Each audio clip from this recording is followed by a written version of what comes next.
शनि एही वर्ष जो शनि चलन होउची 2.5 वर्ष जो रहिबे केउ केउ चारटा राशि रे शुभ फल देबे एही विषय रे आसंतु जानिबा।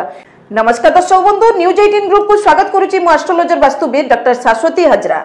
दर्शक बंधु, आगो को आसुची शनि चलन माने शनि गोचर फल। तेबे शनि गोचर फल 2025 मसीह रे केउ केउ राशि को पई शुभ रहइबो एवं को राशि पई आपनकर शनि 7.5 पड़िबो, केउ राशि रे आपनकर शनि ढेया पड़िबो एही विषय रे त आलोचना करिबा। प्रथमे आसंतु जानिबा ग्रह गोचरटा कोन। ग्रह गोचर यदि न जानिबे तेबे आपण जानिबे केमिति शनि चलन होला बोली किरी। तेबे ग्रह गोचर आमे बुझुताउ देखो सब जिनिस चलयमान सबू आपणकर जहाँ देखुंत सबू आपणकर गतिशील कौन सी जिनस आपणकर गति बिना रहेनी कहीं पृथ्वी मध्य निजे गतिशील से भली सबू ग्रह सौरमंडल समस्त ग्रह गतिशील। तेबे आमर गोटे घर आउ गोटे घर तफात होची 30 डिग्री।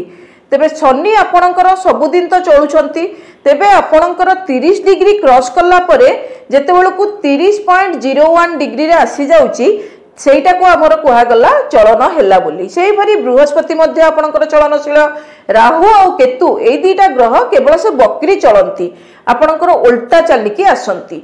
सेमिति आपणकर जेतोकु शनि चलन जेतोकु होउची शनि वर्तमान आपणकर अछंती कुंभ राशि रे। शनिकर दुईटा राशि बोली आपण माने जानिथिबे, गोटे होउची मकर राशि, गोटे होउची कुंभ राशि।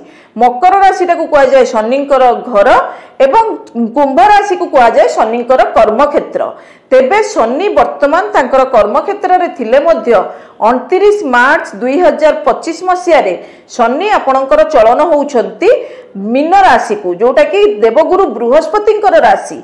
मीन राशि रे शनि चलिले कहा जाए जे आपणकर बन्या बात्या भली केतेक प्राकृतिक दुर्विपाक मध्य हेबार संभावना रही थाए। पानी रिलेटेड आपणकर प्रॉब्लम क्रिएट आरंभ हुए, केते जगह रे बहु वृष्टि तो केते जगह रे अल्प वृष्टि होबार संभावना जोग मध्य आस्थाए। केते बेलकु समुद्र मध्य रे सुनामी हेबार मध्य संभावना जोग होई पारे।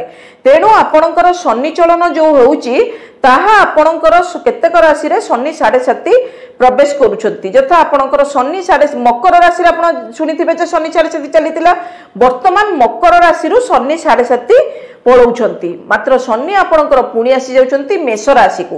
तेबे आपणकर रहिला कुंभ मीन मेष राशि रे शनि 7.5। कुंभ राशि रे से शनि रो शेष चरण 7.5 चलीची। जन्म शनि आपणकर चलिबो मीन राशि रे एवं आपणकर मेष राशि रे चलिबो शनिकर द्वादश शनि आपणकर चलिबो। सेही भली शनि ढेया मध्य सुनिथिबे, शनि 7.5 पड़ी फल न देले मध्य ढेया मध्य किछि कम फल दिए नाही। आपणकर ढेया मध्य मनुष्य को आपणकर अशांतिमय जीवन एवं आपणकु मानसिक चापग्रस्त शारीरिक असुस्थता मध्य पकई थाए। पूर्वरु यह कर्कट राशि एवं बिछा राशि रे अवस्थित थिले। वर्तमान शनि जेतु आपणकर चलन करिवे मीन राशि रे, शनि ढेया आसी जीवा आपणकर सिंह राशि को एवं आपणकर धनु राशि को। तेबे एई दुईटा राशि रे शनिकर ढेया, गोटे रे अष्टम शनि हला बेलको आ गोटे रे होचंती चतुर्थ शनि। शनि ढेया आपणकर आसी जीवो। तेबे सब आपणकर अन्यान्य प्रभाव भितरे आपणकर सबु राशि रे किछि ना किछि प्रभाव पड़िबो। आ गोटे कथा मने रखिबे, शनि जेउ घरे बसी थांती सेई घर को ध्वंस करती। मात्र शनिकर दृष्टि आपणकर माने सॉरी शनि जो घरे दृष्टि पकांती सेही घरटा को ध्वंस करती। शनि किंतु जो घरे बसी थांती सेटा को शुभ फल देई थांती। शनिकर दृष्टिटा हमर सेति कुआ जाए शनि मंदिर तल को जाऊ शनिकर ठाकुरंक सामना को जीवा कथा नुहे, साइड रु नमस्कार करिया कथा। सेमिति शनिकर दृष्टि जदि पड़े ताहा पड़े निजर राशि ठारू आपणकर तृतीय दृष्टि, आउ गोटे पड़े आपणकर सप्तम दृष्टि, आउ गोटे पड़े दशम दृष्टि। तेबे आपणकर दृष्टिफल अनुଯାयी आपणकर राशिर स्थिति अनुଯାयी शनि विभिन्न राशि रे विभिन्न फल देई थांती।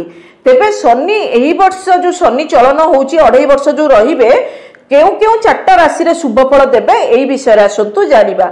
शनि प्रथमे शुभ फल देबे आपणकर वृष राशि को। एकादश शनि आरंभ होई जिवे।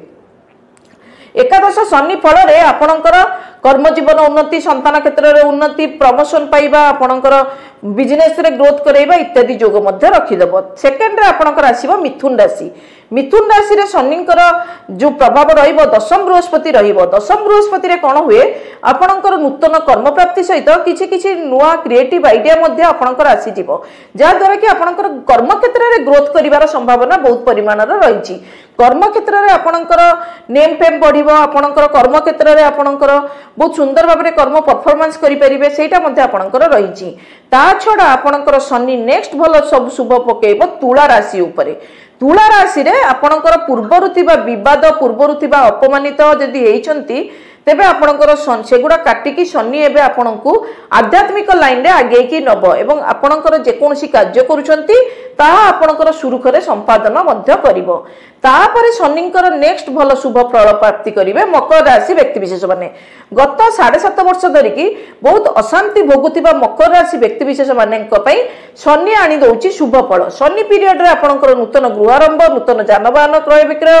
किंबा इनहेरिटेड प्रॉपर्टी प्राप्ति इत्यादि समय मध्य रही तेणु दर्शक बंधु यही 4टी राशि को छाड़ीदेले आउ आपणकर 3टी राशि रे शनि 7.5 पड़िला जोटा आपणकर कहिथिली मेष कुंभ मीन 3टा राशि रे आपणकर शनि 7.5 पड़ला 2टा राशि रे आपणकर पड़ला धनु एवं सिंह राशि रे शनि डेया पड़ला आउ जतिकी राशि रहिला ताहा आपणकर मिश्रित फल प्रदान करिवो तेनु दर्शक बंधु जदि हमर ए कार्यक्रम आपण माननकु भलो लागुची निश्चित भाबरे हम चैनल को लाइक करंतु जदि सब्सक्राइब करनाती एबे ही सब्सक्राइब कर दियंतु एवं हमर कार्यक्रम को शेयर मध्य करंतु जहा द्वारा अन्य माने मध्य हमर ए कार्यक्रम देखि उपकृत होई परिबे रहूची नमस्कार।